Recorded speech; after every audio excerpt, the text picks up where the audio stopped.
இந்த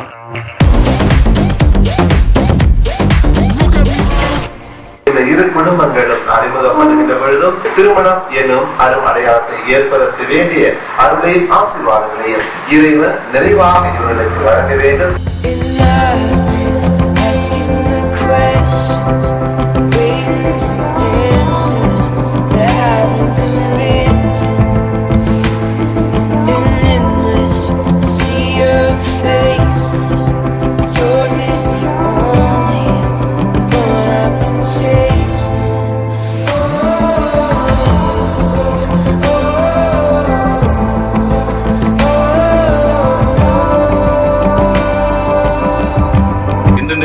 ஆசீர்வதிக்கப்பட்ட புனிதமாக்கப்பட்டிருக்கிறது.